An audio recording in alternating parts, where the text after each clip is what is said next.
We are going to record this program, so if you want to hop on the recording. We are recording. We're all set.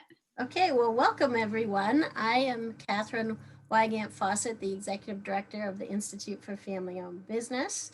I'd like to welcome everybody today. I also have Brooke Stewart, who is our Director of Communications, who will be our technical guru in the background helping us all through this. We would like to thank Baker Newman Noyce for being our presenting sponsor. We couldn't do this without our sponsors. As many of you know, the IFOB, or Institute for Family-Owned Business, or IFOB, is a nonprofit that helps family businesses succeed. We typically offer 50 different programs, ranging from our awards, our educational programs, and our social events. We work with CEOs, we work with women in family business, we work with the next generation, and we work with leaders in transition. We've adapted our programs to go online, like today, and some in person this year, small ones socially distanced. And we did a special hybrid one a couple of weeks ago where we played the game of Family Feud, and we had the people in the audience and we had people Zoom in and we interacted back and forth. So that was fun. We're working on our lineup for 2021. If you're interested in being a speaker next year, please see the link that Brooke is going to put in our chat. So here, let me pull my chat up so I can see that. It has our speaker requirements and our applications to apply. And you can stay tuned to our emails and our websites for more information as we work on our 2021 calendar. As I said, we have over 50 programs, so we will bring them back. They will be busy and we'll have lots to share. Today, we have a very topical discussion, equitability, will COVID-19 balance the gender scales? It'll be moderated by Noelle Castle, owner of Castle Media. And the panelists are Aaron Clymer-Lessard, owner of Lessard Consulting, Sarah Helpin, partner from Batco Financial, and Joan Fortin, the CEO of Bernstein Shore. Towards the end of the program, we'll be putting a link to our survey in the chat. Please fill this out, as this is how we build our programs for next year. And we'll also be sending a follow-up email with this recording. We have lots of reading materials and other resources. So I'll now turn it over to Noelle. Thank you, Catherine. Hi, everybody. It's great to see so many squares at this Zoom event, and it's exciting to be here to moderate the panel today. And I just want to tell a quick story. Catherine encouraged me because it's so interesting how life does come full circle. And early in my career, I headed up the business programs area of USM's Center for Continuing Education. And that was in the early 90s, to date myself.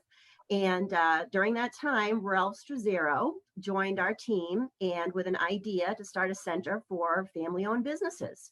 He thought it was really important to create a place where we could offer support and guidance and programs and leadership development for Maine's family-owned businesses.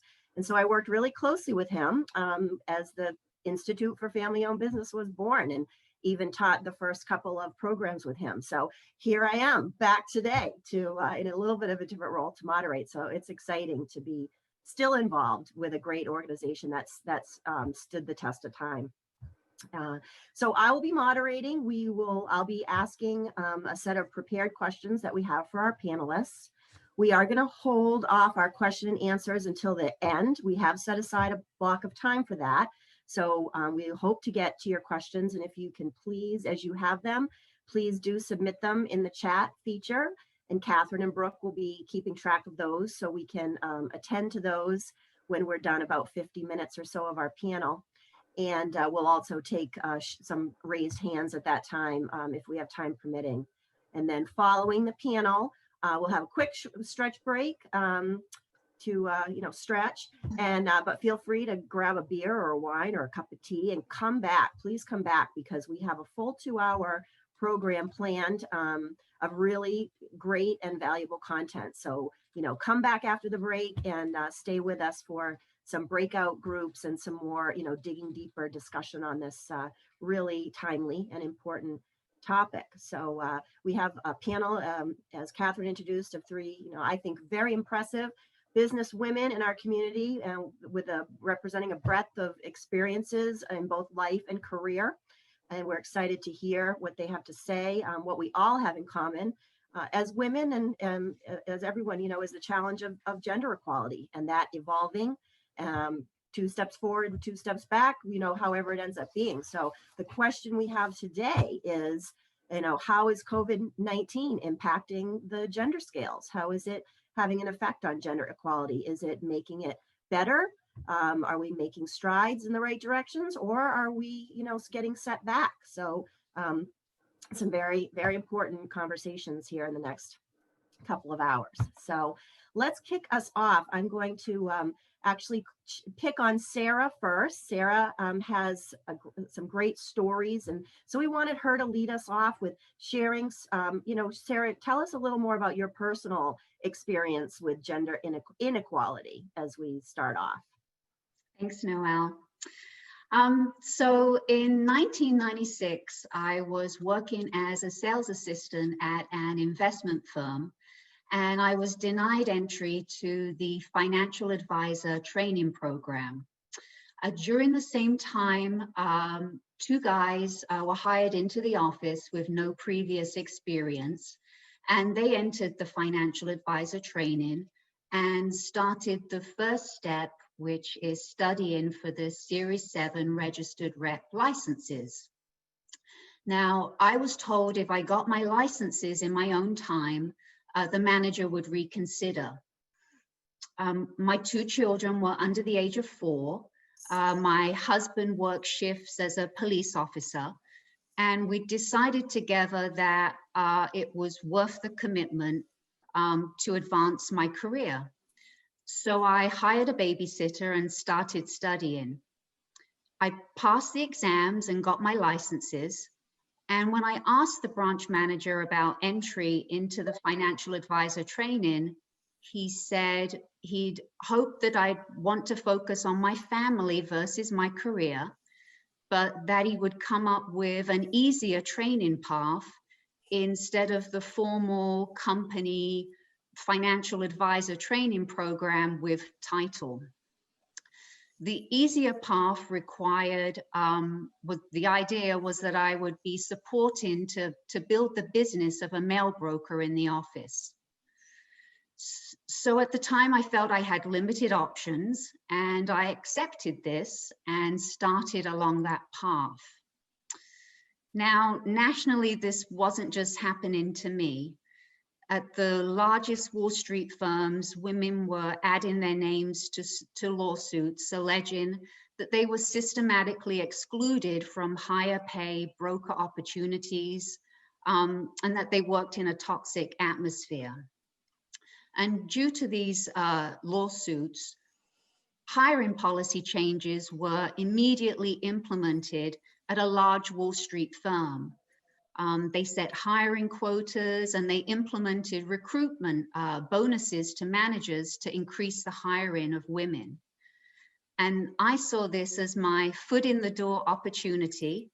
I interviewed, I was hired, I entered the financial advisor training program.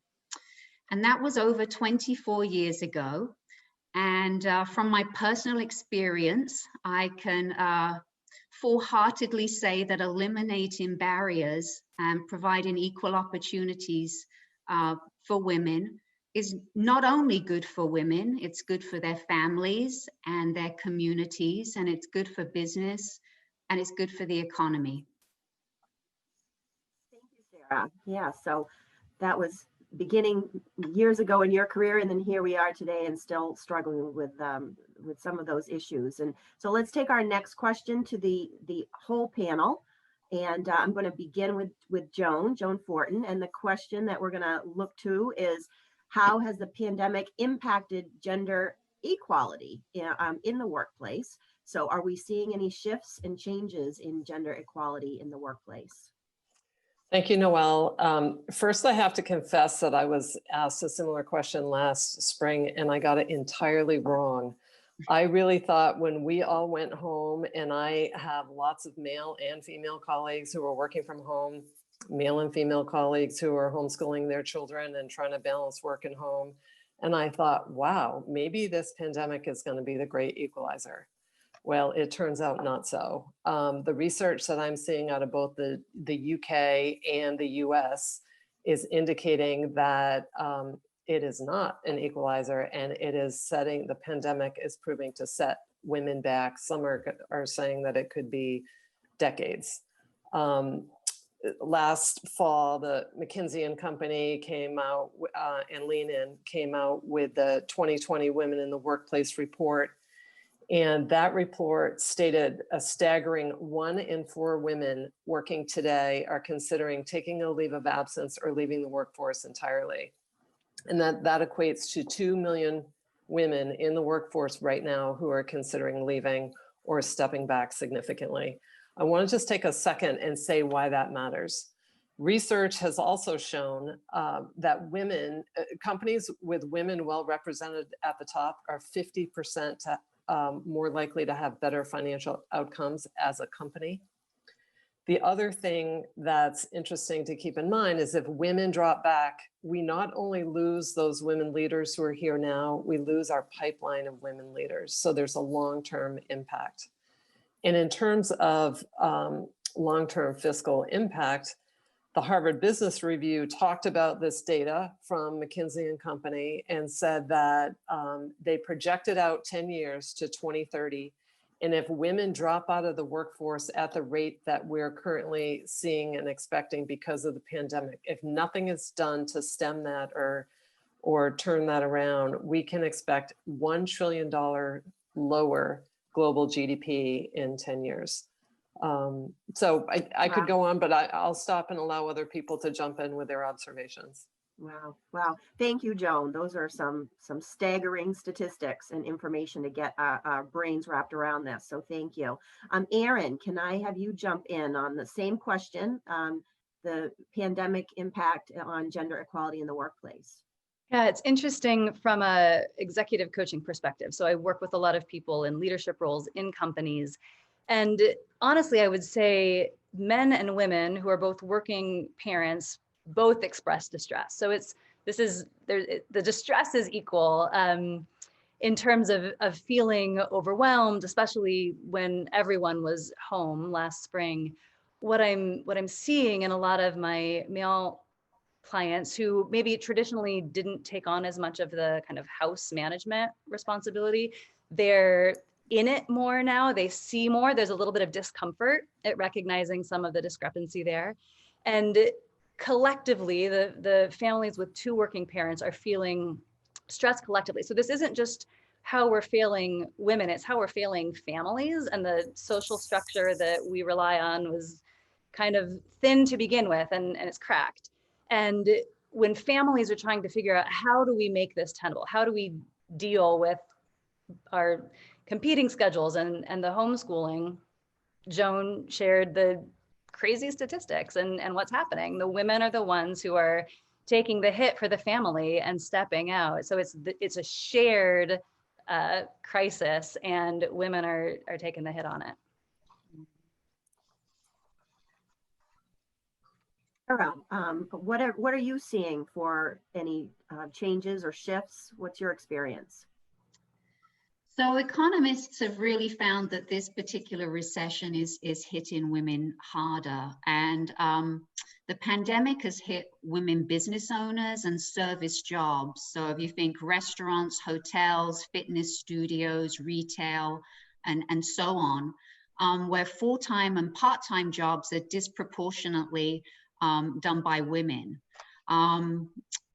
Also, 2/3 of minimum wage workers in the country are women. And so many of those moms, higher risk of layoffs, they don't have paid leave or health insurance. And so moving in and out of the workforce to care for young children, has become, financially challenging. So yeah, unfortunately, disproportionate impact to women. Not seeing the direction that Joan hoped back in March, right?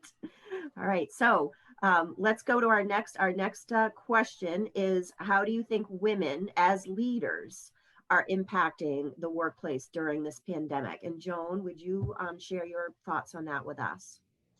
Sure.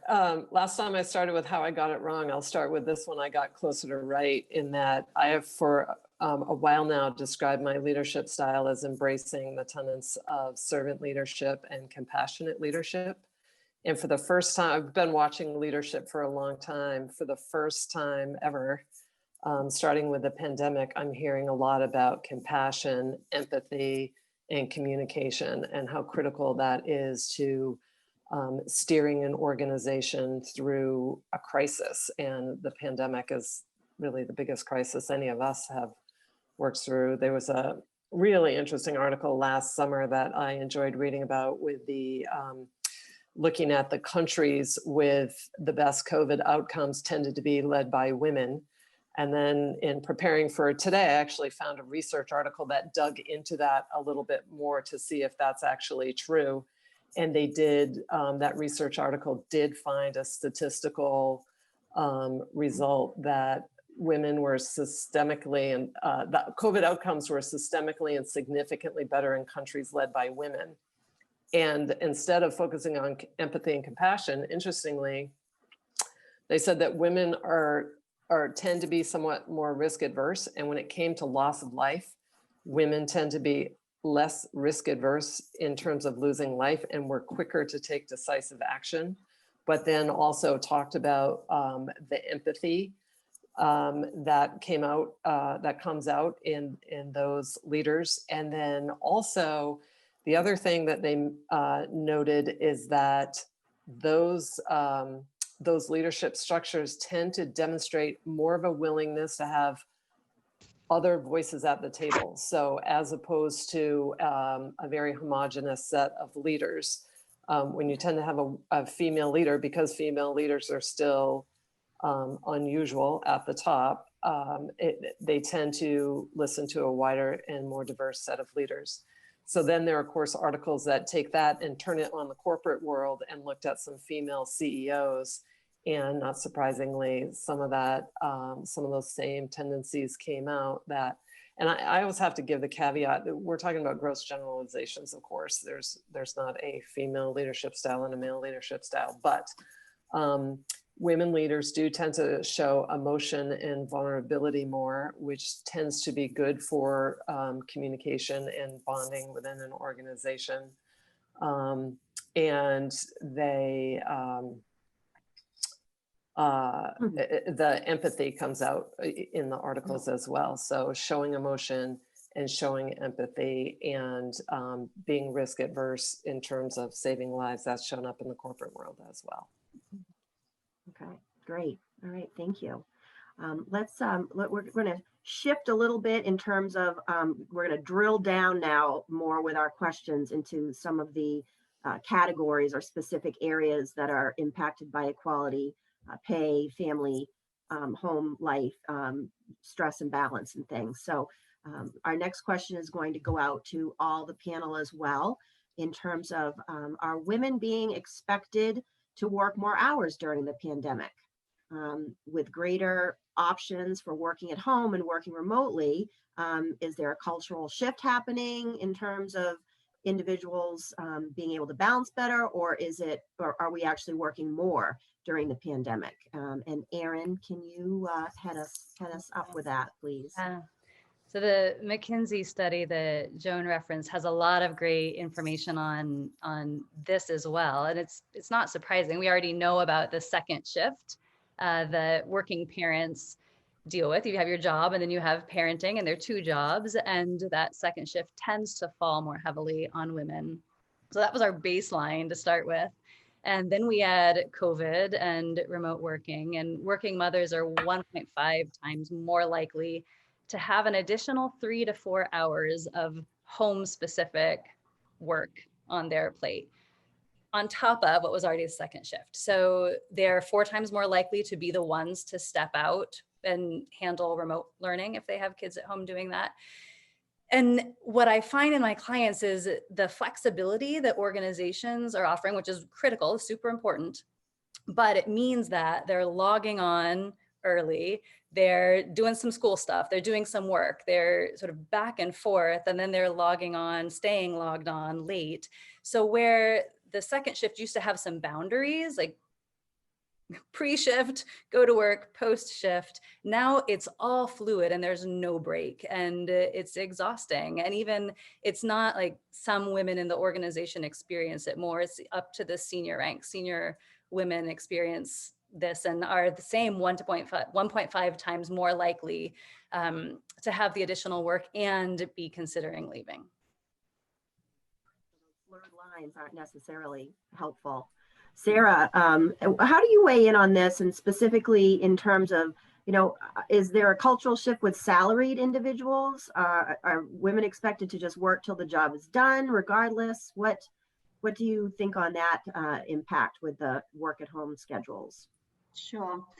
Well, I think the challenge is that there's the benefits of having the flexible work anytime, anywhere. But I think many kind of company cultures haven't actually shifted or realigned their expectations around performance with that. So I think the challenge is that a lot of companies don't really have a culture of outcome-based work. Employees are measured and paid and promoted, based on usually hours slaved versus outcomes. And so I think that's the challenge. Also, having flexible work and working remotely, I think the success of that probably depends, I think, more on the age of children that are at home, because the issue right now is that kids are teleworking too. And I think definitely if you have children that are under the age of 6, it's probably very different than if your children are 17, and you're working remotely from home. And I think that I think the 2019 report by Maine Children's Alliance said that 73% of Maine children under the age of 6 have parents that are both involved in the workforce. And so just to kind of piggyback on what Erin has been saying, I mean, it's, I'm sure, very challenging for parents of young children. Nolan, how do you weigh in on this? Not just are we working more hours and being expected more, but as heading up an organization that implemented, of course, working from home. What's been your experience? What are your thoughts? Well, I think I'm looking at the same data from McKinsey, and the number 2 challenge that they have a list of challenges that push women out of the workplace. Number 1 is lack of flexibility. Number 2 is what Erin talked about, the feeling of needing to always be on. I see that. And as much as, we've tried to be super flexible with people, but the kind of downside of that is particularly people with young children who are very diligent about trying to get their work done. We had one woman who was doing shift work with her husband. They're both lawyers, and she was routinely working at 1 a.m. because they were taking turns, and she wasn't done and would keep going. And so that's that dynamic of feeling like you're always on and that you can't shut off. The other thing I hear people concerned about is if they don't answer right away, maybe they're taking care of a child or maybe walking a dog or doing something else. What does flexible work mean? Because some people think it means I need to be able to answer all the time, as opposed to I can fit my job around my life. And so I think those are real challenges that I see people struggling with, and frankly, I struggle with. Yeah. Sure. Yeah, frankly, the reverse effect in some cases. Good. Well, that raises a lot of issues, and we'll talk a little bit more about balancing that stress and some recommendations towards the end too. So won't just leave you hanging with the bad news. So Sarah, let's talk some more in detail about finances and financial shifts or changes that you've seen from women through the pandemic. How have women have been impacted positively, negatively? Sure. So Erin and Joan have talked about the McKinsey report that found that 1 in 4 women were contemplating resigning or downshifting their career maybe to part-time. And obviously women who decide or who are forced to drop out of the labor force and cut their hours are really hurting their future job prospects. And it's why economists project that instead of shrinking, the gender wage or pay gap is likely to widen. And the gender wage gap is the difference in earnings between women and men. And according to a 2020 gender pay gap report by PayScale, women nationally are earning about 81 cents versus $1 for men. So the median salary is about 19% higher for men than the median salary for women. And this number represents a 2% improvement from 2019 and a 7% improvement from 2015. And so there is very real concern that this pandemic recession is going to reverse that positive trend towards pay equality for women. Secondly, there are longer term impacts on decisions about having to leave the workforce or reduce hours. And just that, cascading effect of lost wages means reduced lifetime earnings. It in turn impacts Social Security benefit calculations and retirement savings, and just can create some real financial headwinds. In terms of communities and the economy, just the ripple effect of a family having less discretionary spending means less money for dining out or leisure activities. And usually these are businesses in a community that are in sectors of the economy that have been, already hit the hardest. And I think in October, the Center for American Progress talked to the billions of lost wages for mothers in the economy. And Northeastern University provided a scenario that assumed that if 6.5% of working mothers left the labor force and 6.5% shifted from full-time to part-time work, the result would be about $89 billion in lost wages. And when you're talking about numbers around that size, and also think about the sizable losses of revenue for states who need to balance budgets and for government. When you think about women business owners, 42% of businesses here in the States are owned by women, and female-owned small businesses have been disproportionately impacted by the pandemic. And the US Chamber of Commerce confirmed that women business owners are more likely to see a significant decline in the overall health of their business, and they don't anticipate recovering as quickly as their male counterparts. So federal relief and state initiatives that are offering grants and loans and resources to help small businesses in sectors of the economy where COVID has hit the hardest is just incredibly important to all business owners, and especially to women business owners. Thank you, and thanks, Sarah, for taking that from the individual level back out to the state and larger economy level. That's really helpful to switch our picture up too. So thank you. All right, let's again check on our whole panel on the topic of family-oriented workplace practices, policies. What policies do you think companies have been implementing, need to implement? What ones do we need to get in place? And Erin, let me start with you on that. I think it's important to first separate out what can be tackled from a policy perspective and what is more cultural.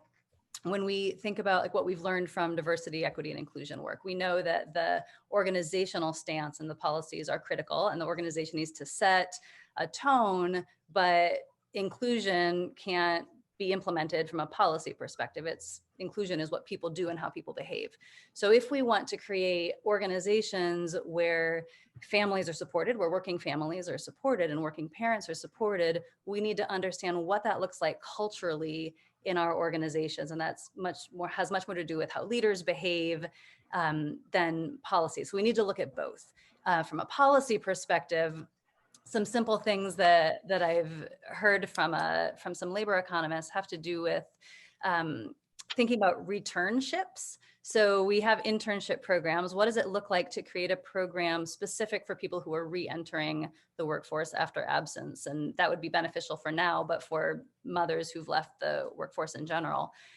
And then sort of really, really important this time of year is paying attention to performance reviews, because that's what's tied to bonuses and impacts, has economic impact for women. So thinking about how we shift or are willing to reconsider performance reviews and how we set goals for next year. And then finally, a critical thing for our region, for the whole US, is the crisis in childcare. It's here, we have a crisis here, there's a crisis in the whole country, but this isn't something that can just be solved any one entity. It's going to take a big effort to have accessible and affordable and high quality childcare. And I know Joan's going to have some things to offer about that and some great work that she's been in. There are things happening in our region, and I would encourage all of you to think about how you can help be part of the solution there, because that's a critical fabric. Great, thank you. Yeah, so let's bounce it to Joan. Joan, how do you weigh in on the policies and practices that either are happening or still need to happen that we're struggling with? Sure, thank you. Well, I'll take the handoff from Erin and talk about childcare first. Then I'm really concerned that that sector is in danger of collapsing, and I don't feel like our government, our businesses have really fully woken up to that fact or the impact that it's going to have. I would like to see the equivalent of a McKinsey study on the childcare industry, because we're talking about women leaving the workforce because of childcare responsibilities. If that industry does in fact collapse, that is going to impact a whole lot more women than the 2 million that we're talking about in the McKinsey report. And jumping off to the statistic Sarah shared about the amount of businesses in this country that are women-owned and women-run, it is just going to have a huge impact on our society and our economy if we can't do something about that. But I'm hearing regularly from people who are concerned about that here within the city of Portland. There's a video that's going to be going out shortly that I'm in, along with the CEO, Quincy Hensel, CEO of the Portland Regional Chamber of Commerce, and others, trying to call attention to the fact that we have a real crisis in early childhood education and affordable childcare. So that is a gigantic issue that I don't feel like is getting the attention it yet needs. Other policies that I think about, I'm going to state one that seems really obvious and almost silly to mention, but that's flexibility. And it might seem silly because we're all working flexibly right now. But the big thing is going to be what happens when COVID's over. And that is a big question. And my firm is grappling with that. I know that we'll be more flexible than we were before, but we're also talking about the importance of a culture that requires people to be in the office and be around each other. So how does a corporate culture grow and foster if everyone's remote? And so I think the real work on flexible work is going to be done once the vaccine's in distribution and there's an ability to return to work. And then I think organizations are really going to have to grapple with what does flexible work look like. The last one I'll mention is mental health and wellness. And we didn't hear a lot about mental health and wellness in the workplace prior to COVID. And right now we're hearing about it a lot more. I hope we will continue to talk about that. I think it's really important to focus on the entire person, the whole person who we are employing or who are partners in the work world. And I think the corporate world has not been good about focusing on the whole person. And I think we're going to have to, I'm hoping as we come out of COVID, we will retain a focus on that and build some policies around that. Great. Very important. Yeah, that would be a wonderful silver lining if there's more accommodation and understanding for health and wellness. Sarah, let's have you finalize this question, wrap it up for us as far as policies companies can and need to be implementing. What's your thoughts? Sure. Just to add, I think, Joan may have touched on this, but just companies that prioritize diversity, they tend to manage risk better. They're generally forward thinking. They have happier, more productive employees and higher profits. And there's many studies. I think S&P Global just did one talking about, female leaders and executives, and just you keep seeing better productivity, better morale, better profitability. And so I think that, companies are concerned about losing talent or losing diversity, are starting to recognize how important it is to have women seen in senior leadership, and just what they can bring in terms of life experience and culture and empathy and across the board. We'll move on now. So we've discussed what employers can do to be tackling these issues. Erin, what do you think individual leaders and managers can do? Yeah, so we've often heard that people don't leave companies, they leave managers. And though now flexibility is critical and we see organizations allowing flexibility, I think the individual leaders and managers are setting the tone for whether or not women can make it work with what's expected.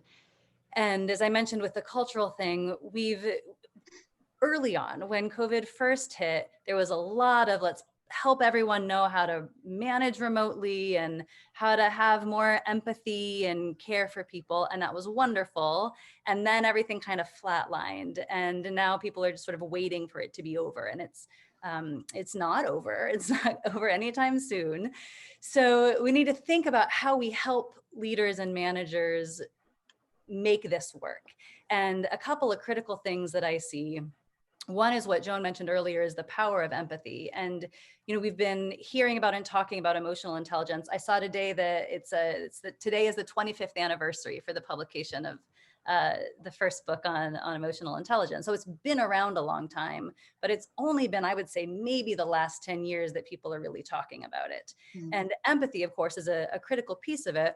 And empathy isn't just about caring about what's happening to your employees right now, though that's critical. It's also a skill that helps you have real conversations and difficult conversations, because it's not just preparing for what you're going to deliver, but it's how you respond when the other person reacts to what you deliver. So empathy is a critical skill, and I think we need to really be developing our leaders for that now. Leaders need to be able to support and model flexibility. It's one thing to say it's okay to give and take on some things, but if the leader can also demonstrate that and show what that looks like, employees will believe that it's real and that they're not going to be punished for it. Along with that, and this gets a little tricky, because along with that is, don't assume that the working parents, women and men, don't still want stretch assignments or opportunity, because those are the things that promote people, right? So we don't want to assume for our employees that I'm not going to give them the tough stuff because they're parenting at home. Have the conversation, ask, engage, and don't assume that. And along the same lines, talk with both men and women about this. When we say, have flexibility for women, we're assuming this is women's problem to solve. Many of them have partners, and are we creating the cultures in our organization that allow men to be caregivers as well, that allow men to say, I'm going to step back to support my family, or I'm going to say, our school went back in lockdown, so I've got to work half days. Here's how I'm going to make it up. So make sure we're talking with everybody, and know that a one size fits all doesn't work. There's interesting research that came out of the universities in the first lockdown back in April, and the universities who sort of paused tenure activities what they found was that it was great for the women. They went and were able to focus on caregiving. They spent their extra time on the caregiving tasks. And the men, even the working fathers who were given the same time, spent it doing research and advancing their careers, right? So they still advanced, even though the intent was, let's pause this for everyone. So we need to take a scalpel to this and a more curated approach to what people need. And the final thing I would say is, when we can't just send out memos and say, this is, here are best practices. We need to be teaching leaders how to do this at an organizational level. Great. Yeah. Thanks. Yeah. Good powerful stuff. Good.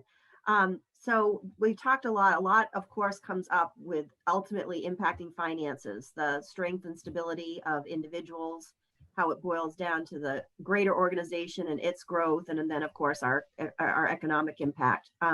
So let's focus a little more still on finances. And Sarah, you shared with us as the panel was preparing for tonight, a really powerful example of the impact of negotiating financially, and when you start to do that and how it impacts your future. And we'd love to have you share that story with all of us here and talk about the financial trajectory of your life and your impact on that. Sure. Well, some of you may remember the book Women Don't Ask, which was co-authored by economics professor Linda Babcock. She found that 12.5% of women only negotiated for their starting salary, and that women were much less likely to ask for pay raises. And she estimated that women could be losing as much as $1 million over a 40-year career. That analysis was backed up by PayScale, who, when they looked at the gender pay gap in a controlled group where men and women were doing the same job in the same industry, women were paid 2% less. And so over a lifetime of earnings, they would need to work an extra 2 years than their male colleagues, again, for doing the same exact job. And a real example of this is really Lily Ledbetter, who took a job working from 7 in the evening till 7 a.m. in the morning as a shift manager at her local Goodyear tire and rubber plant, where she lived in Alabama. And after working there for 19 years and nearing retirement, she received information that confirmed she was making thousands less per year than male colleagues doing the exact same job. She filed an equal pay lawsuit. It took well over a decade, and she had to overcome a setback with the Supreme Court. But after tireless lobbying efforts for equal pay for men and women, she was recognized with her name on the 2009 Lilly Ledbetter Fair Pay Act. But it's incredibly important in terms of that starting salary and raises along the way. I mean, those are two very eye-opening stories that none of us can lose sight of. Sarah, what steps do you recommend for women to take to positively impact their financial security? Where can they start today? Sure. Well, I guess my top 5 would be number 1, budgeting, obviously living within your means, knowing how much money's coming in and where it's going, spending consciously. Number 2 certainly would be negotiating your salary, doing your research, know your worth, negotiate accordingly. And remember that starting salary is really an anchor to future raises and bonuses. 3 would be step up your savings.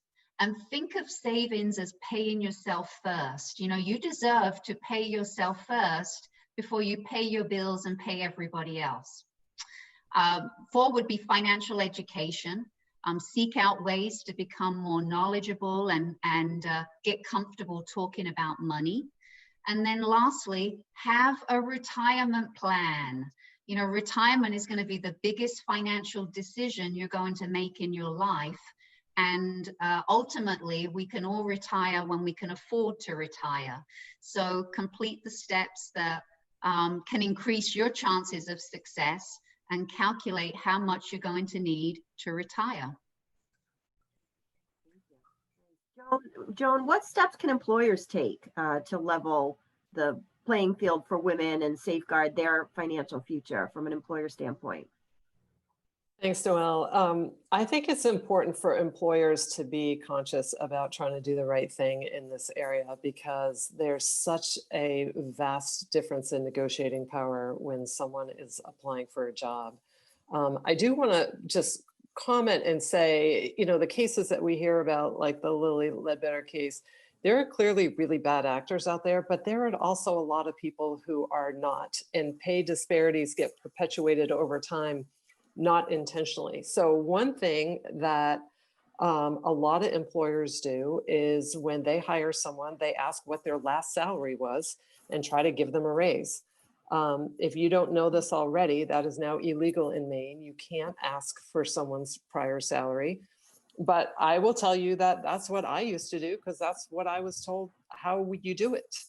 So I think there are a lot of employers who have done that. We did, you know, as I started speaking on the gender wage gap and realized that issue a number of years ago, we just stopped doing that and decided that for each job, we would focus on what do we want to pay for that job, and then make that the starting salary. And some people will negotiate and some won't. But we didn't start with an artificially low number expecting people to negotiate up. And there were a number of times where, you know, I shouldn't say a number of times, occasionally a female candidate would try to negotiate her salary. The men almost always did. I should say I did hiring at my firm for 11 years. And on one occasion, a woman had read the book and said, I feel like I should negotiate. And I said, you're right, you should. But in this case, I did it for you already. We've already set you at a place where we're willing to pay you. You don't have to negotiate for what's fair. So however you get there, it is, again, now illegal to ask what someone's prior pay was. But I think the most important thing is figure out what the job is worth and offer that, and don't start artificially low expecting people to negotiate up, because the reality is men will, and still today, a lot of women won't. No, thank you. Wow. So a lot of sobering statistics and information today, but a lot of really great tips. Sarah, those financial steps are really good, hard examples of things we can do to help ourselves. And so speaking of helping ourselves, we've got no lack of stress and working too many hours and on 24/7, and you know, people facing burnout as a result of the pandemic and all the changes. So for each of you, we'd love to have you share what some of your techniques are to find balance for yourselves, or that you coach your clients and staff on. So Erin, let's start with you. What's your trick to trying to find some balance? Yeah, so there are three things that I'll speak really quickly to that come to mind. And the first one has to do with assumptions that we hold and challenging them. So assuming that I'm the one who has to step in to do remote learning, assuming that my husband will be looked upon poorly if he goes to his boss and talks about needing to do that. So challenging the assumptions and letting there be room for that to be different than where it is now. And the second thing that, I mean, we hear a lot about self-care, and self-care is huge, and self-care means more than we often we put it in this little box of bubble baths and wine, and it can be those things, but self-care is really comfort plus courage. So having the courage to set boundaries is self-care. Having the courage to have those conversations, having the courage to set aside time for your personal needs is self-care as well. So when you think about what you need to survive, those two pieces, comfort and courage together, are critical. And finally, know your why. When I first went back to work after having my first son, a wonderful mentor said to me on that sort of emotional day back, she said, know your why. know why you're here. And it can be all kinds of reasons, but anchor into a why and a purpose. And it makes it easier. It doesn't make it easy. It makes it easier to see the reason why you're in the middle of it and why you're willing to do it. Thank you. I love those. That's great. Sarah, what are your tips and techniques? Well, Besides wine. No, just kidding. I totally agree with Erin in terms of asking, being able to ask yourself, what do I want and why am I doing this, is really important, and defining that purpose. For me, just kind of daily tips that I do is I actually I meditate. I've been subscribing to Monique Rhodes, the 10-minute mind, and I've been doing that for a number of years. And again, it's 10 minutes, so I can't give myself the excuse of not doing that at some point in the day.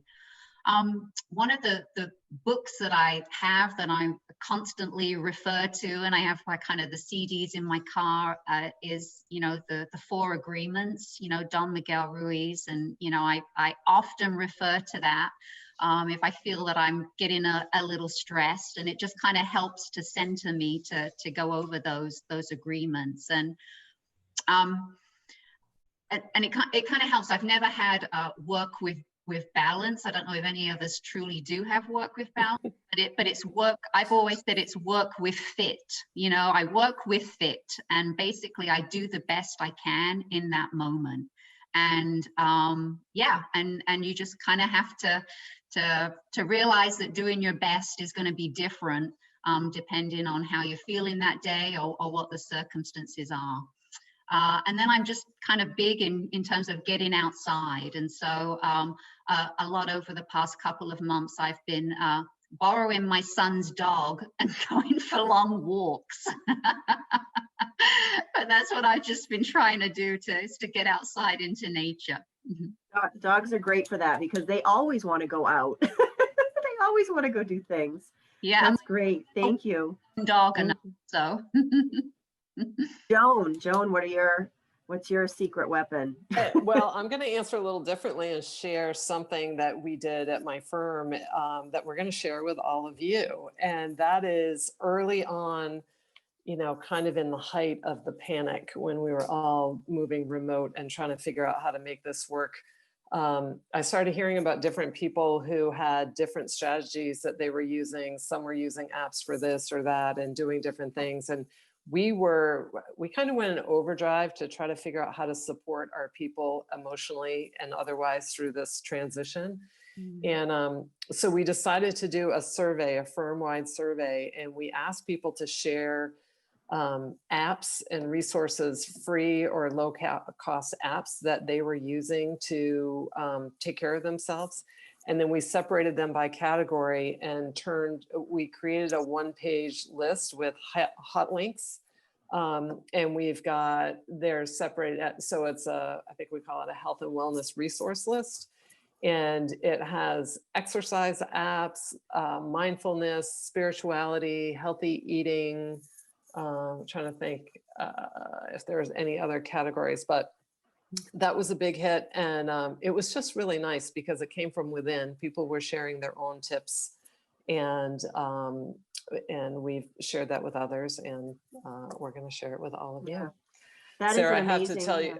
Oh, sorry, quick, Sarah, I just had to jump in real quickly. I had a professor in grad school who used to say, we do the best we can under the conditions that exist.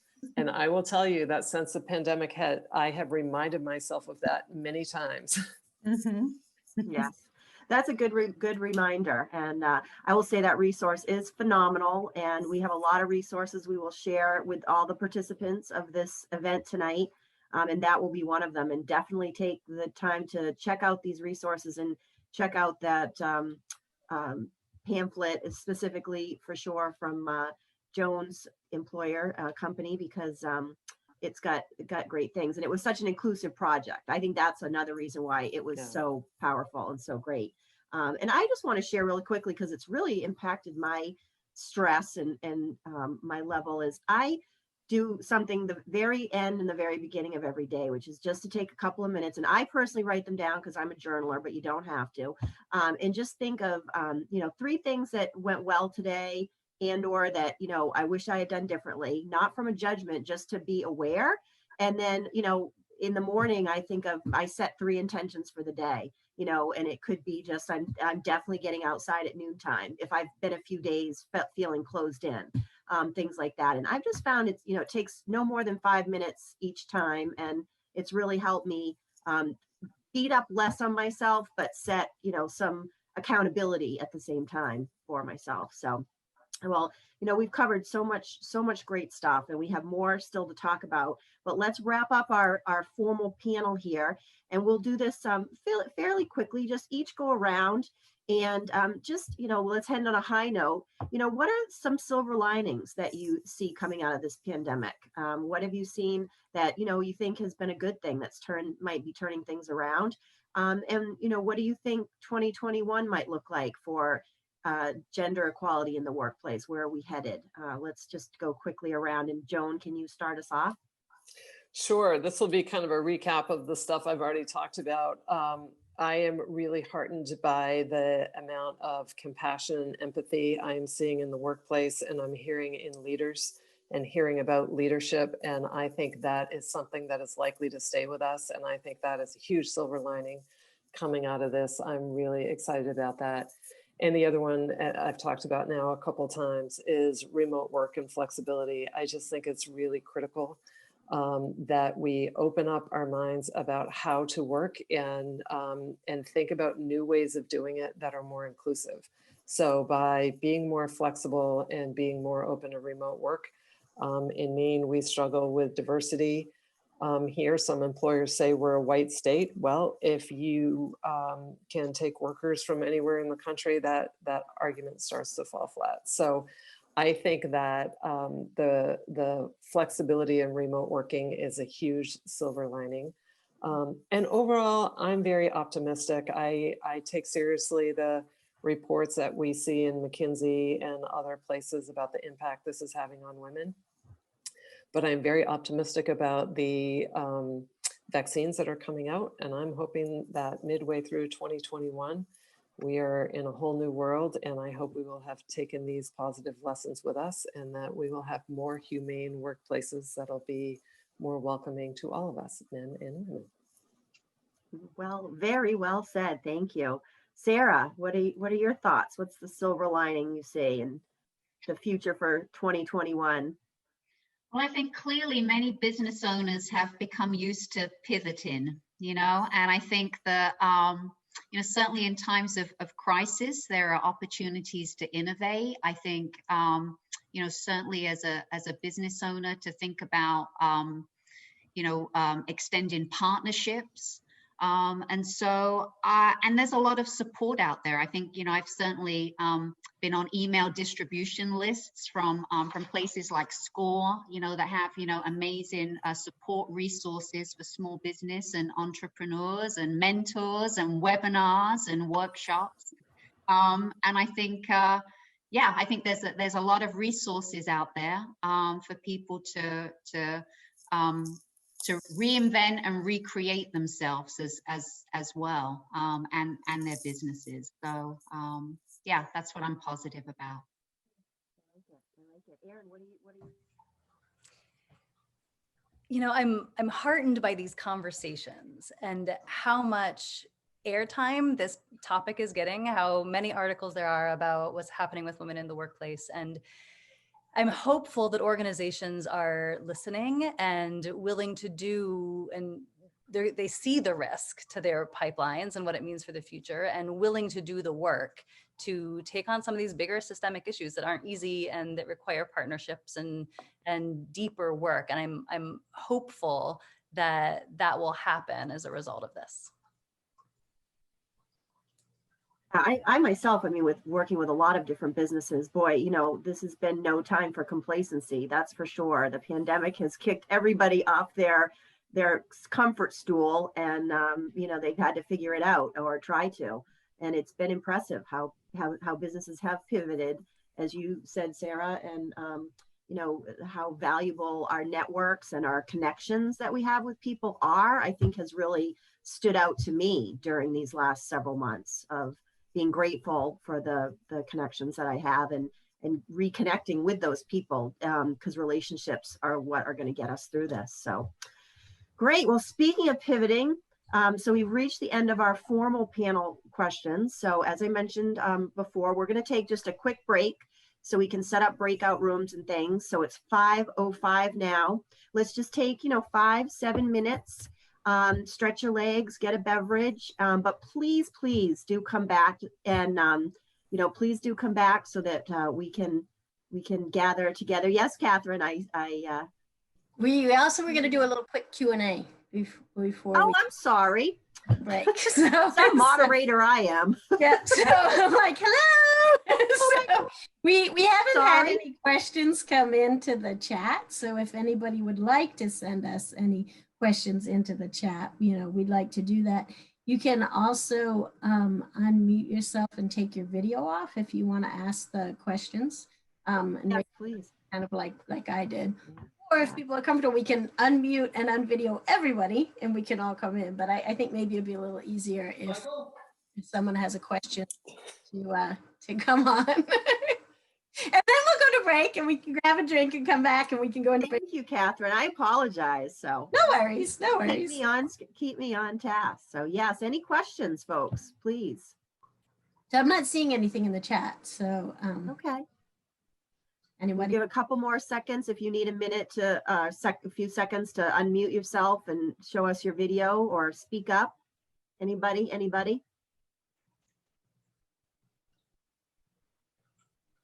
Okay. All right. Well, let's come. I'm not Okay. seeing anything in the chat. So there'll Okay. be time for questions and answered later. Yes. And we're going to come back and talk some more. So you'll have you'll have chances to talk or ask some questions still. So, okay, let's come back. Let's say by 5:15 sharp, let's come back and we'll start with our next part of the program. That's good. Thank you all. So we decided that we would each of our moderators and panelists and Brooke and I kind of report out to what we learned in the breakout rooms. And then we can have more of like an open kind of discussion if that works for everyone. We had a good discussion with Shay and Fred and Aaron in my room. And we were saying when you hire someone, you hire the whole person. So all the pieces that come with, if there's childcare or other issues or things that come on. And it's been a good opportunity for partners to see the fire drill that each parent or person goes through, whoever the primary care person is, who might not have seen that with kids and other things. So if you're working at home, you get to see the whole day something that person has, which they might not have seen that before. And then I thought Fred was great. He talked, it's about communication and kindness, and really being able to help people through that. And it's kind of a moment to pause for us to have dialogues about gender equity or racism or other pieces that are going on, which might not have had before. And kind of about a work flexibility conversation. And I was really excited because we will ask you for a survey and ask you to give us feedback. But one of the surveys that we had is someone was asking about wage and salary. And Erin was great because she said, well, now if you can work remotely, you might be able to negotiate your salaries just because you live in Maine, versus like Boston or Portland, you might be able to get higher salaries outside of the region than we had been able to. It isn't the only option now that you have to be in Maine. So I was like, we were going to look at that, and I'm like, oh yeah, that's a really great point that you can have more competitive salaries potentially if you're going to bigger cities, but working remotely and staying here. And then Shay also brought up a piece about as some of us, have some privilege in that we have computers and opportunity to Zoom in and work, but there are a lot of people who might be on the front line if they're in hospitality or if they're in healthcare that might not have those opportunities. So what are things that we can do to help them. She gave a great example when she does takeout, she gives a bigger tip now because she could do that. So those are some of the pieces that we discussed. Others? I can share from my group. We talked about the desire for allyship and both men as partners stepping up and having the tough conversations with their workplaces, but also allyship within the organization and being able to ask for that and ask for someone to be our sponsor and make sure that we are paid what we're worth and that we're being advocated for. As far as other positives from COVID, we talked about the recognition of the female leadership style and hoping that that is seen more as something that is desirable and the softer skills get embraced in a different way. And the positive of remote work for what you all have just said too.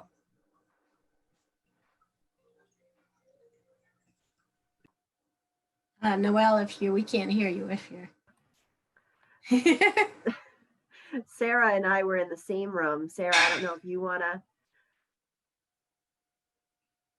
talk. You were there first, but we talked also about that invisible work that everybody's touched on. People are having a chance to see what each other's days are really like with everybody at home, for sure. And also shining a light on the unpaid, the unofficial things that we all do that we might just absorb into our responsibilities, the extra things we do at work as women because we want to be, we jump in to be the planner or the organizer or the, errand runner or whatever. And then, and the same thing at home that we put on ourselves possibly, or we're the ones that take on the role of buying the presents, sending the cards, getting the groceries, running the errands, and all these extra things that now suddenly are either too much, send you over the edge, or can be shared differently because people have the flexibility. That word flexibility is going to have a whole new meaning in another 6 months. Yeah, and we talked about obviously the flexibility, certainly for higher paying jobs, where they have the ability to work remotely and hopefully not feeling that you have to take a lower salary to have more flexibility in your career. The hope is that, kind of flexibility or remote work is going to become the norm. And so there's not going to be that distinction in terms of thinking that you have to take a lower salary or you can't negotiate for a higher salary. And then just on a bigger picture, we talked about, the hope, obviously, that on a greater scale, we'll invest, as a state and as a country, invest in certainly health and education and technology. We talked a little bit about, obviously, in our state, challenges with childcare in rural Maine and also broadband and just so we're just really highlighting some of the challenges and hoping that there'll be a renewed investment in some of those.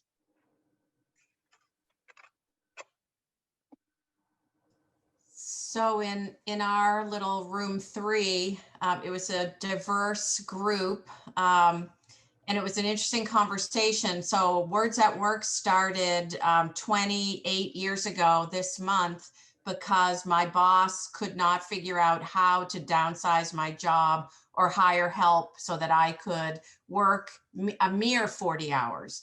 And I loved my job too much to do it poorly, and being a mom was the coolest thing I had ever encountered. And from that, was born a company that now loves to hire women who need to find balance. And my team right now all has children and is doing the, multiple balance thing. We also had Mike in our group whose kids are a little bit older than mine, and his wife managed to reform her banking career into teaching career so that it would be more shaped around their kids' schedules. But he talked about, they recognized that that was a trade-off, that there were things that they gave up or chose not to do because she had taken a step back in her career.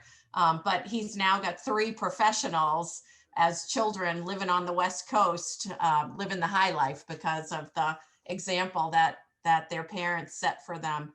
And then we have Lucy, who is for the first gen. Her dad started a company and she's now working there. And so she's going to get to set the standard for what it's like to be a working woman in this family-owned business.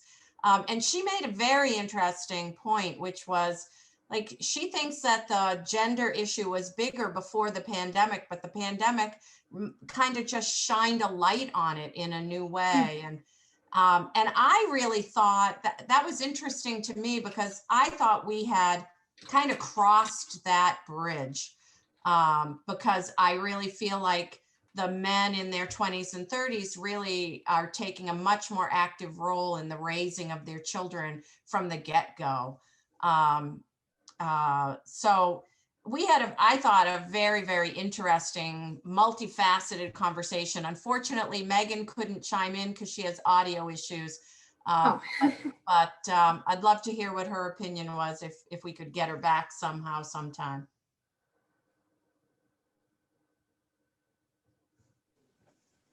That sounds great. And I just have to say, Lucy's dad is a longtime client. And I remember when he brought Lucy on. It's so great to have you here, Lucy. I'm really glad to see you with us. I was in a small group with Linda, Leah, and Priscilla. And one of the things we talked about is 3 of the 4 of us do not have children. And we talked about something that I think is really important to keep in mind is that when we talk about gender equity in the workplace, a lot of people immediately go to, and there are lots of gender equity issues that don't involve having children. And so we had some discussion around that. One of which is elder care, which I think we've all struggled with some. And so anyway, it was just a good reminder that it's so easy to go to the working mother place, and yet there are lots of gender issues that still need to be tackled that are not unique to mothers. One of the suggestions we tried to think about of the different issues that were brought up during the panel, what are some of the things that we could use this pandemic experience to try to make change? And one suggestion was make pay scales transparent. That would be a very easy thing. If it were not a mystery what a job pays, it would be a lot easier to try to make sure that people are being paid equitably. So that seems like a painfully simplest solution. I think our country's probably far from actually implementing that, but that was a great suggestion. Another really creative suggestion that one of our people had was to look at leadership creatively and in new ways. So just to give a concrete example, if, so going back to a working mother, if there's a woman who's already balancing many, many things and might be interested in leadership, but can't take on another thing, maybe if we had co-leaders or leadership teams, or were willing to think creatively about what a leader has to do or what our leader looks like, and maybe expand our vision of that, and that might allow more people to lead rather than making it just you have to fit the old traditional model. So I guess the other thing, I'm going to add something that someone said. Priscilla works with the trades, and there aren't a lot of women in the trades already. And then now if we have women dropping out of the workplace, that's going to exacerbate that problem. We ran out of time and I didn't get to make that comment, but to me, that is another example of why I think we have got to tackle the childcare issue. Because if women are dropping out because of childcare and we have a shortage of women already, those issues are only going to get worse in a variety of different fields. So one way to work on that is to work on the childcare issue. one thing about we did run out of time. One of the challenges that's coming up because of the COVID issue is that a lot of men tend to, boys tend to be raised and taught plumbing skills, electrician skills from boys to men. And women rely heavily on trade schools to learn those skills. And currently, a lot of trade schools are either meeting virtually or they're in very limited capacity. And so the skill transfer is still not happening. And that's another issue that we just need to continue to look at, is training our girls and women in these transferable trade skills that they could develop and support maybe a non-traditional college track in our girls. And so that might be something that we can foster while our kids are home. Teach them how to change a tire or change the oil in a car, or other trade skills that usually boys get trained in, but girls don't traditionally.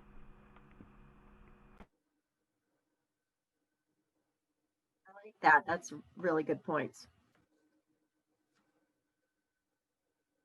I was neglectful in not mentioning that we had the newest mom in the group, in our group, and she was doing what new moms do best, being a pretzel, because she was in and out of our room because she was taking care of all of you in all of your rooms.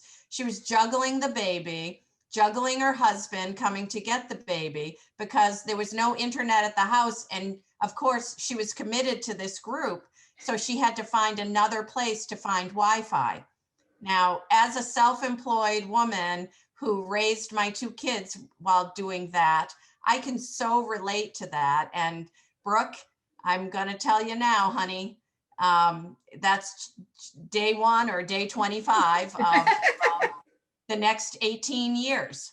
So maybe only the next 12.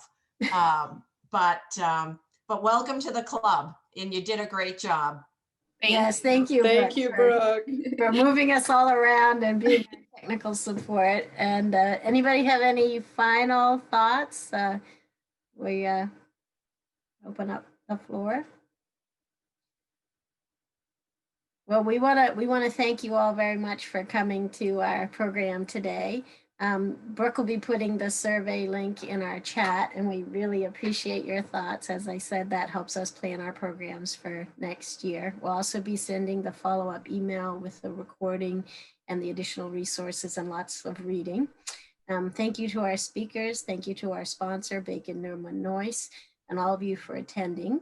We look forward to having you join us next year. As I said, we're not quite sure what that'll all look like, but we know we can Zoom, we know we can do some hybrid, and hopefully we can all get vaccinated and come back and meet and see everybody in person. So thank you very much. We're here if you need us for any resources or anything, and we just appreciate everybody's time, and have a great holiday season.